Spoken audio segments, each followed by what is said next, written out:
Kumusta, kaibigan? Nandito ako ngayon sa isang factory ng kitchenware kung saan gumagawa kami ng isang round pan o cake pan na heavy duty. Ito yung produkto niya at napakatibay nito. Kahit na ibagsak mo to, wala kang mararamdaman na yupi dito. Yan, yan. Kahit na ihagis mo pa to, buo pa rin yan. Oh, wala kang makikitang yupi dyan. Hindi katulad ng ibang cake pan na mabibili mo dyan sa mga tabi-tabi. Lalo na dyan sa Divisoria. Mabagsak lang yung mga ganyan yupi na yan. So ngayon, papakita ko sa inyo kung paano ito ginagawa. So, huwag kayong kukurap. Panoorin nyo ito sa mga interesadong gumawa nito o magbinta nito. Panoorin nyo po hanggang dulo. So, para magkaroon kayo ng ideya kung paano namin ginagawa itong cake pan.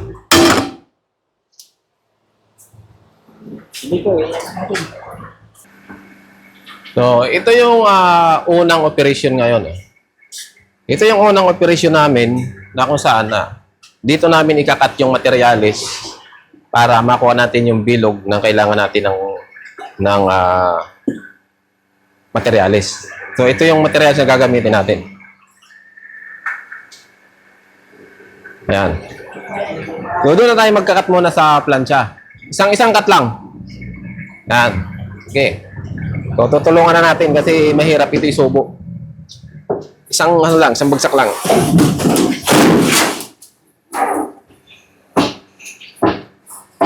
Pandarin mo. So, ako na rin ang magkakat para mas mabilis. Okay, atras. Ayan. So, naikat na natin ng ganito. Yung cut nito, 13 and a half. So, titirahin na naman natin ng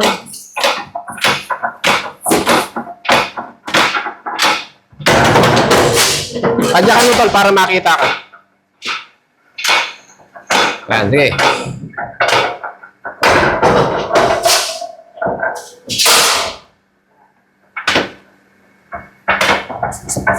Isa pa, tol. Isa pa. Tapusin mo. Ayan.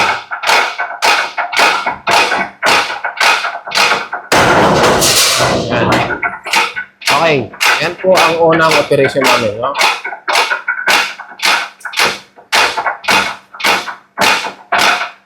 Tol, kunin mo yung mayari.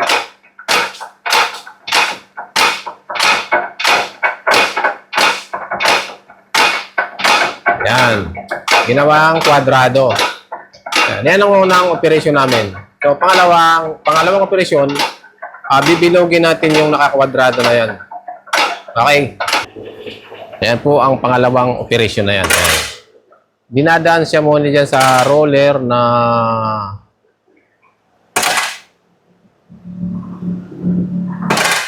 na may langis. So, itong umiikot na to, ito yung mechanical pelt. Linalagyan siya ng mantika. Yung mantika na ginagamit sa pamprito. So, para magkaroon siya ng langis. So, tingnan mo na. Hindi pala yun ang pangalawang operasyon. Doon pa pala tayo sa bilog. Di ba kwadrado yun? May dala ka bang kwadrado dyan? Di ka nagdala? Yan. Actually, pangatlong operasyon yan ang lalagyan natin ng langis. Dito tayo sa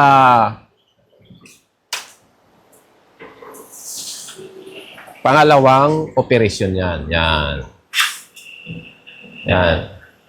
So, ikakat natin yung kanyang materialis. So, gagawin natin itong bilog. Bibilogin natin eh. Tingnan mo nga doon kung nakukunan ako. Ako na magkakat nito kasi delikado kasi itong roller na to. Yan, may talim. So, bibilogin natin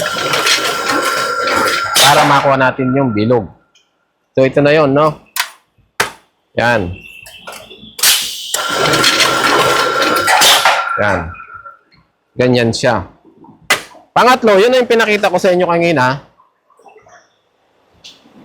Yung kanina na pinakita ko sa inyo, yung umiikot na yan, na dumadaan yung langis. So ngayon naman, papakita ko naman sa inyo yung pang-apat na operasyon, no? Pang-apat na operasyon niya. Tingnan mo ah. Ganun lang kasimple ang paggawa nito. Yan. Ito yung pang-apat na operasyon niya. Tingnan mo. Kung gaano siya kaganda. Yan. Yan nga pala, yung kapal ng materialis na ginamit nito is 1.5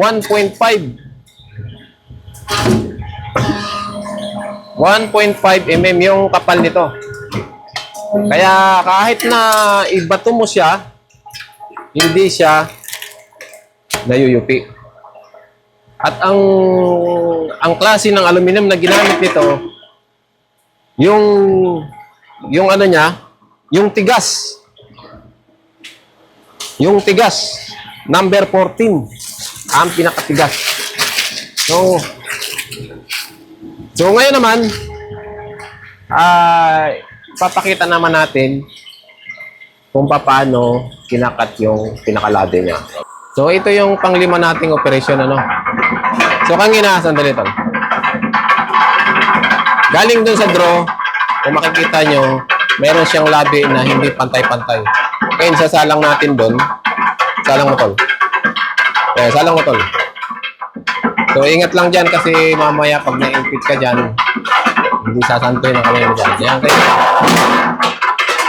Okay. So, tinanggal na yung yung kanina, di ba? Medyo malalaki labi. Ngayon, tinanggal na siya, binog na. So, ganun lang ang paggawa nito. So, ngayon naman, dadako tayo dun sa pang-anim na operation nito. Yung pinaka-final niya. Madilim ngayon dito, no? Medyo madilim. Okay, ito na yung pinaka-huling operasyon niya. So, kanina, patingin tol. Kanina, di ba, kinat natin doon mula doon sa bininog natin. Ngayon, itutupi na natin yung labi. Tingnan nyo mabuti. Pagmasdan nyo na mabuti kung gaano kabilis. Tol, yung pinakamabilis mong galawan para natin. Yan. So, ganun lang kasimple yung tupi niya. Lapitan natin. O, yan. Natalang siya. Ayan mo lang. Okay na. So, ito na yung pinaka-final na paggawa kung ilang segundo lang.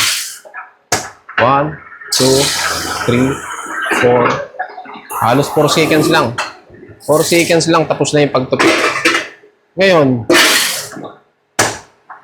kung ganun kabilis, ito yung pinakahuling operation niyan. Kasi yung mga dinaanan natin ngayon, operation doon, nung pagkat may mga kanya-kanyang tao naka-destination doon. May mga kanya-kanyang tao. Ngayon, yung pinakahuling operasyon, ito yon. Kaya dito tayo magbibilang kung ilang piraso ang nagagawa sa loob ng isang araw. Imagine mo na lang, sa 4 na segundo, ay naitutupi niya agad yan. So, ilang libo ang nagagawa nito sa isang araw.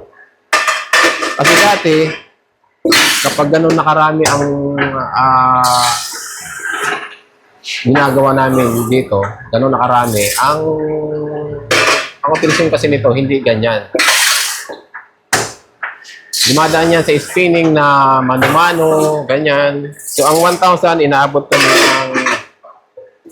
kami ng 1 linggo, hanggang 2 linggo bago mayari yan. Pero ngayon, siguro yung 1,000, isang araw lang tapos na. kung ganon kabilis ang production niya. O, di ba? Ganon lang. O. Tingnan nyo kung gaano karaming nagagawa niya. O. O, yan.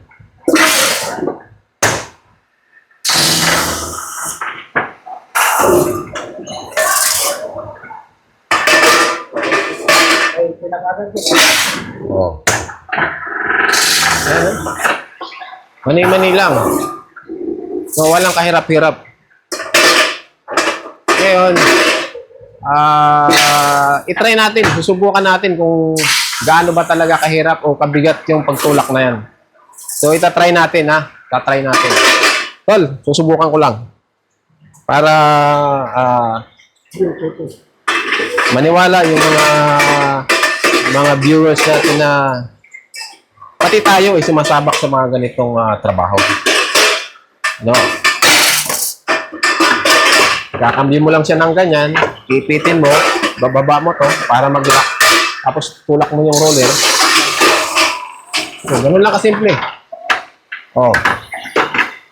Tapos ito naman, tutulak mo ng konti.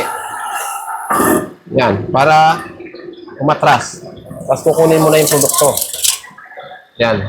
Wala akong hawak na guantes o ano man. Kasi malamig lang siya, hindi siya mainit. Hindi katulad ng iba, kapag umikot yan, ini-spin mo, hindi mo mahawakan na wala kang guantes. Ganun lang, kasimple. Sige tol, tuloy mo na yung pag-overtime mo. So ngayon, subukan na natin,